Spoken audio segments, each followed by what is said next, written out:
오늘은 가스펠 프로젝트 구약 4권 7번째 시간입니다. 지혜란 무엇인가 라는 제목으로 열왕기상 3장 5절에서 28절의 말씀을 함께 나누려고 합니다. 오늘 본문은 지혜의 왕 솔로몬의 이야기입니다.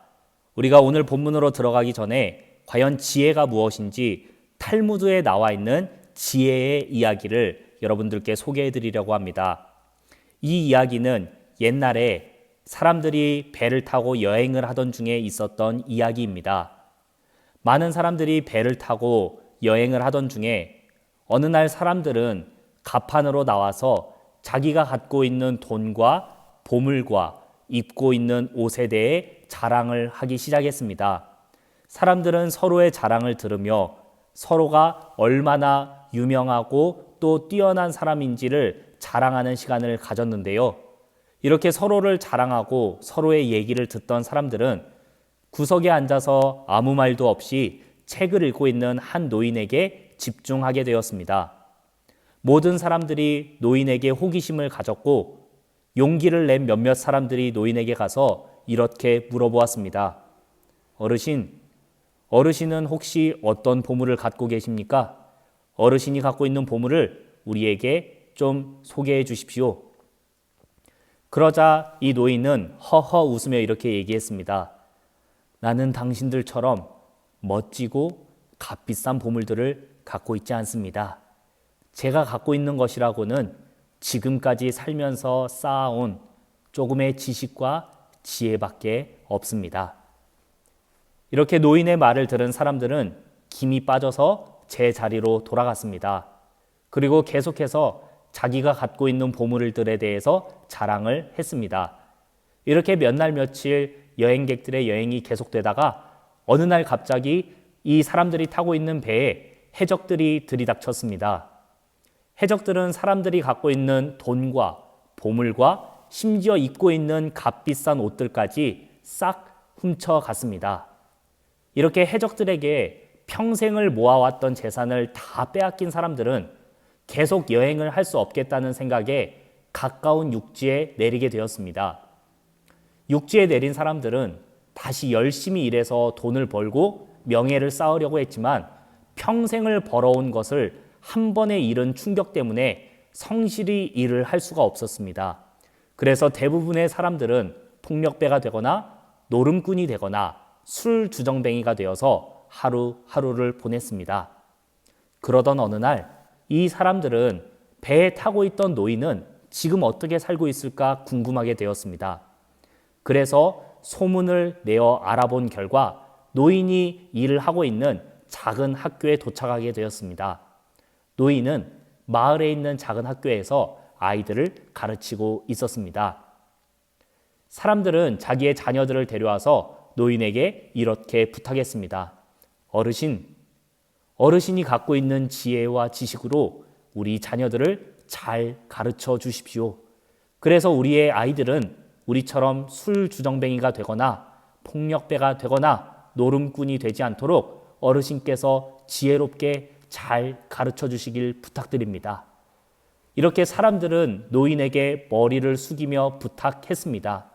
그리고 많은 사람들은 그제서야 자신들이 갖고 있었던 돈이나 명예나 권력이 아니라 노인이 갖고 있었던 지혜가 세상에서 가장 귀하고 값진 것이라는 사실을 알게 되었습니다.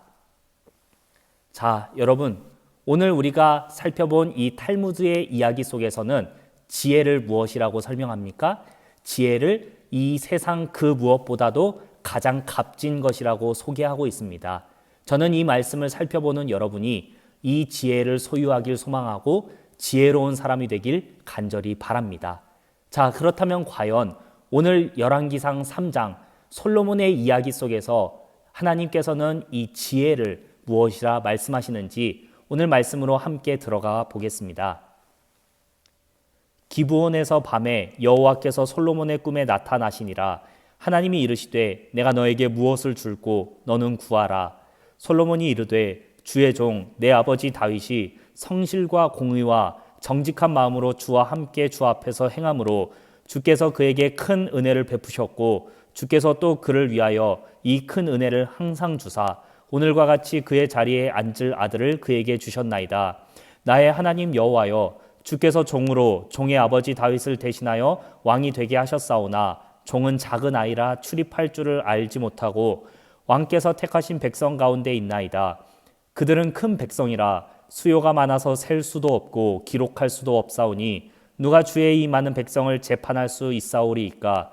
듣는 마음을 종에게 주사 주의 백성을 재판하여 선악을 분별하게 하옵소서. 솔로몬이 이것을 구하매 그 말씀이 주의 마음에 든지라. 아멘. 자, 우리가 오늘 본문 말씀 중에 5절에서 10절의 말씀을 먼저 읽었습니다. 지난 시간 살펴보았던 다윗이 죽었고 다윗과 밧세바 사이에서 태어난 두 번째 아들 솔로몬이 이스라엘의 세 번째 왕으로 등극하게 되었습니다. 왕으로 즉위한 솔로몬은 하나님께 지혜를 구했습니다. 부귀나 명성이나 권력을 구한 것이 아니라 지혜를 구한 것을 하나님께서는 기뻐하셨습니다. 그리고 하나님께서는 솔로몬에게 어떤 기도의 응답을 주셨을까요? 11절에서 15절의 말씀을 함께 읽어보겠습니다. 이에 하나님이 그에게 이르시되 내가 이것을 구하도다. 자기를 위하여 장수하기를 구하지 아니하며 부도 구하지 아니하며 자기 원수의 생명을 멸하기도 구하지 아니하고 오직 송사를 듣고 분별하는 지혜를 구하였으니 내가 너의 말대로 하여 너에게 지혜롭고 총명한 마음을 주노니 너의 앞에도 너와 같은 자가 없었거니와 너의 뒤에도 너와 같은 자가 일어남이 없으리라. 내가 구하지 아니한 부귀와 영광도 너에게 주노니 너의 평생의 왕들 중에 너와 같은 자가 없을 것이라. 내가 만일 너의 아버지 다윗이 행함 같이 나의 길로 행하며 나의 법도와 명령을 지키면 내가 또 너의 날을 길게 하리라. 솔로몬이 깨어보니 꿈이더라. 이에 예루살렘에 이르러 여호와의 언약궤 앞에 서서 번제와 감사의 제물을 드리고 모든 신하들을 위하여 잔치하였더라. 아멘. 솔로몬이 하나님께 지혜를 구하며 제사를 드렸을 때 하나님께서 그것을 기뻐 여기시면서 솔로몬이 구한 지혜를 주셨습니다. 지혜뿐만이 아니라 솔로몬이 구하지 않았던 부귀와 명예도 주시며 만일 솔로몬이 아버지 다윗처럼 하나님께서 명령하신 바를 잘 따르고 순종하면 그의 생명도 길게 하실 것이라고 약속하셨습니다.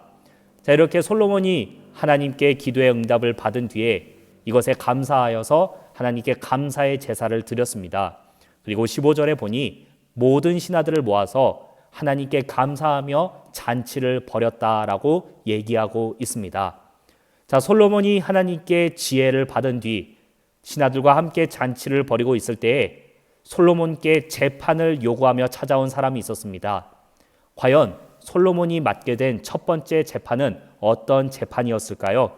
16절부터 말씀을 계속해서 보겠습니다.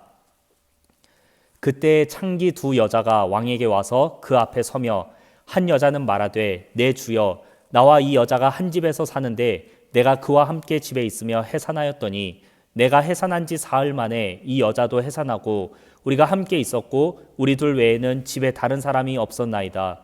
그런데 밤에 저 여자가 그의 아들 위에 누움으로 그의 아들이 죽으니 그가 밤중에 일어나서 이 여종 내가 잠든 사이에 내 아들을 내 곁에서 가져다가 자기의 품에 누이고 자기의 죽은 아들을 내 품에 뉘었나이다. 아침에 내가 내 아들을 젖 먹이려고 일어나 본즉 죽었기로 내가 아침에 자세히 보니 내가 낳은 아들이 아니더이다 하매 다른 여자는 이르되 아니라 산 것은 내 아들이요 죽은 것은 너의 아들이라 하고 이 여자는 이르되 아니라 죽은 것이 너의 아들이고 산 것은 내 아들이라 하며 왕 앞에서 그와 같이 쟁론하는지라. 아멘. 솔로몬이 하나님께 받은 지혜에 감사하며 많은 사람들과 잔치를 벌이고 있을 때에 솔로몬에게 재판을 요구하며 찾아온 이 두 여인은 바로 한 아이를 놓고 누가 진짜 어머니인지를 솔로몬에게 알아내달라고 요청했습니다. 참 쉽지 않은 요청이었고 쉽지 않은 첫 재판이었습니다. 하나님께 지혜를 받은 솔로몬은 과연 어떻게 판결했을까요? 솔로몬의 판결을 23절부터 함께 살펴보겠습니다. 왕이 이르되 이 여자는 말하기를 산 것은 나의 아들이요 죽은 것은 너의 아들이라 하고 저 여자는 말하기를 아니라 죽은 것이 너의 아들이고 산 것이 내 아들이다 하는도다. 또 이르되 칼을 내게로 가져오라 하니 칼을 왕 앞으로 가져온지라. 왕이 이르되 사나이를 둘로 나누어 반은 이 여자에게 주고 반은 저 여자에게 주라. 그 산 아들의 어머니 되는 여자가 그 아들을 위하여 마음이 불붙는 것 같아서 왕께 아뢰어 청하건대 내 주여 사나이를 그에게 주시고 아무쪼록 죽이지 마옵소서. 다른 여자는 말하기를 내 것도 되게 말고 내 것도 되게 말고 나누게 하라 하는지라. 왕이 대답하여 이르되 사나이를 저 여자에게 주고 결코 죽이지 말라. 저가 그의 어머니이니라 하매 온 이스라엘이 왕이 심리하여 판결함을 듣고 왕을 두려워하였으니 이는 하나님의 지혜가 그의 속에 있어 판결함을 봄이더라. 아멘. 자, 솔로몬이 했던 첫 번째 재판, 과연 그 판결은 어떻게 내려졌을까요? 솔로몬은 놀랍게도 정확하게 진짜 어머니를 찾아냈습니다. 솔로몬은 어떻게 재판을 했는지 오늘 말씀해 보니 이 여자의 아이도 되게 말고 저 여자의 아이도 되게 말게 하기 위해서 차라리 아이를 반으로 나누어서 반씩 가지라고 재판을 내렸습니다. 그러자 진짜 아이의 어머니가 그 아이가 죽는 것을 막기 위해서 차라리 저 여인에게 아이를 주세요라고 얘기했습니다. 그러자 솔로몬은 그 여인의 안에 있는 모성애를 보고 그 여인이 진짜 아이의 어머니라는 지혜로운 판결을 내리게 되었습니다. 사람들은 솔로몬의 재판 소식을 듣고 솔로몬을 두려워했습니다. 왜 그랬을까요? 28절에 나와 있는 것처럼 솔로몬은 사람의 중심을 꿰뚫어 보면서 하나님의 지혜가 솔로몬에게 있다는 것을 많은 사람들이 깨닫게 되었기 때문입니다. 자, 여러분, 오늘 열왕기상 3장의 말씀 속에서 우리는 하나님을 경외했던 솔로몬, 하나님께 지혜를 구했던 솔로몬이 하나님의 지혜를 받아서 지혜로운 재판을 했다는 말씀을 함께 살펴보았습니다. 우리는 이 이야기 앞서서 탈무드의 이야기에서 이 세상에서 가장 귀한 것이 바로 지혜라는 사실을 깨달았는데요. 그래서 많은 사람들이 성경의 이야기를 보면서 솔로몬처럼 나도 지혜롭게 해주세요. 우리의 아이를, 우리의 자녀들을 솔로몬처럼 지혜롭게 해주세요라고 하나님께 많이 기도합니다. 하지만 우리가 솔로몬처럼 되게 해달라는 기도 또는 솔로몬처럼 지혜롭게 해달라는 기도가 얼마나 비성경적이라는 사실인지 우리는 오늘 말씀을 통해서 생각해 볼 수 있습니다. 먼저 하나님께서는 열왕기상 3장 12절에서 누구도 솔로몬처럼 지혜로울 수 없다라고 말씀하셨습니다. 그래서 우리가 솔로몬처럼 되게 해달라는 기도는 하나님께서 들어주실 수 없는 기도라는 것을 알 수 있습니다. 그리고 또한 우리의 자녀들이 솔로몬처럼 되게 해주세요라고 기도하는 것이 얼마나 어리석은지는 우리는 열왕기상 11장의 말씀을 통해 알 수 있는데요. 솔로몬은 하나님께서 주신 지혜로 이스라엘을 더욱 강하게 만들었고 많은 사람들 사이에서 명성이 높아지게 되었습니다. 하지만 솔로몬은 이윽고 하나님을 떠나서 우상을 섬기며 많은 아내를 두어 하나님께서 기뻐하시지 않는 왕이 되었습니다. 따라서 우리가 우리의 자녀들을 솔로몬처럼 되게 해주세요라고 기도하는 것이 얼마나 비성경적이며 얼마나 무지한 기도라는 사실을 이 말씀들을 통해서 알 수 있습니다.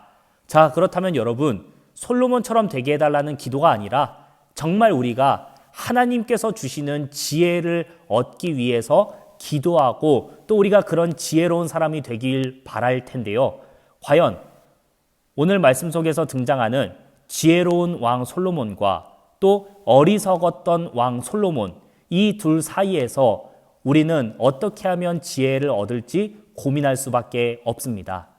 그리고 우리는 솔로몬이 지혜의 왕이었을 때의 모습을 생각해 보면서 지혜로운 왕 그리고 어리석은 왕의 차이는 바로 하나님을 경외하는 마음이 있는가 없는가에 달려있다는 사실을 알 수 있습니다.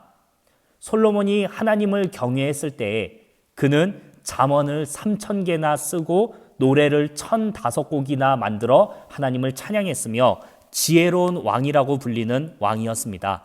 하지만 하나님을 경외하는 마음을 잃어버렸을 때 솔로몬은 아내를 1,000명이나 두고 아내들이 가지고 온 우상을 섬겼으며 하나님께서 싫어하시고 사람들이 어리석다 얘기하는 어리석은 왕이 되었습니다.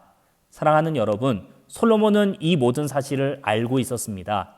그래서 솔로몬이 지은 잠언 9장 10절에서 솔로몬은 이처럼 고백했습니다. 여호와를 경외하는 것이 지혜의 근본이요 거룩하신 자를 아는 것이 명철이니라. 아멘. 솔로몬은 분명 하나님을 경외하는 것이 지혜다라고 얘기했습니다. 하지만 그는 하나님을 경외하는 마음을 버리고 우상을 섬겼으며 아내를 1000명 두어서 육신의 쾌락을 따르는 어리석은 왕으로 인생을 마무리하게 되었습니다. 사랑하는 여러분, 우리가 탈무드의 이야기를 통해 살펴본 지혜, 열왕기상 3장의 말씀을 통해 살펴본 지혜처럼 하나님을 경외하는 지혜가 이 세상 그 무엇보다 귀하다는 사실을 깨닫고 이 말씀을 함께 살펴보는 여러분들이 지혜로운 사람, 하나님을 경외하는 사람이 모두 되시길 간절히 소망합니다. 그렇다면 우리는 이 말씀을 통해서 하나님을 경외하고 지혜로운 사람이 되기를 바랄 텐데요. 어떻게 하는 것이 하나님을 경외하는 걸까요? 어떻게 하는 것이 하나님께서 주시는 지혜를 얻는 길일까요? 하나님께서는 골로새서 2장 3절에서 이렇게 지혜에 관해 말씀하셨습니다. 예수 그리스도 안에는 지혜와 지식의 모든 보화가 감추어져 있느니라. 하나님께서 바울을 통해 말씀하신 이 지혜는 바로 예수 그리스도 안에 감추어져 있다라고 말씀하셨습니다. 우리는 예수 그리스도가 바로 말씀이라는 사실을 요한복음 1장을 통해서 알 수 있습니다. 따라서 우리가 하나님을 경외하는 방법, 하나님께서 주시는 지혜로운 사람이 되는 방법은 바로 하나님의 말씀을 사랑하고 하나님의 말씀을 읽는 사람이라는 것을 깨달을 수 있습니다. 사랑하는 여러분, 이 세상에서 가장 귀한 것은 돈도 명예도 권력도 아니라 바로 지혜입니다. 누구도 빼앗을 수 없는 지혜가 여러분의 안에 가득하시길 소망합니다. 그리고 이 지혜는 하나님께서 주신 말씀, 곧 예수 그리스도이신 말씀 안에 보물처럼 숨겨져 있습니다. 따라서 여러분들이 말씀을 읽음으로 하나님께서 주시는 지혜로운 사람이 되길 간절히 소망합니다. 2020년이 벌써 2달이 지났습니다. 혹시 여러분들의 계획 속에 성경을 읽는 계획이 있으신가요? 내가 세상의 공부를 열심히 해도 세상의 자격증을 많이 따도 지혜를 얻기 위해서는 하나님께서 주신 성경 말씀을 보아야 합니다. 저는 여러분에게 가피풀 성경 통독이라는 어플을 추천해드리고 싶습니다. 나의 상황에 맞게 내가 세우는 계획대로 성경을 규칙적으로 읽을 수 있는 어플입니다. 이 가피풀 성경 통독 어플을 통해서 여러분들이 성경을 주기적으로 규칙적으로 읽고 묵상하면서 하나님께서 주시는 지혜로 마음과 생각을 가득 채우시길 소망합니다. 우리가 하나님의 말씀, 예수 그리스도 안에 있는 지혜를 얻을 때에 하나님께서 우리의 생각에 함께 해주시고 우리의 결정에 함께 해주시면 우리의 생각이 지혜로운 생각이 되고 우리의 결정이 지혜로운 결정이 될 줄 믿습니다. 사랑하는 여러분, 이 세상에서 살아갈 때 지혜로운 생각을 하기 위해 지혜로운 결정을 내리기 위해 하나님께서 주시는 말씀을 읽으며 하나님을 경외하고 하나님과 동행하는 지혜로운 여러분이 되시길 간절히 소망합니다.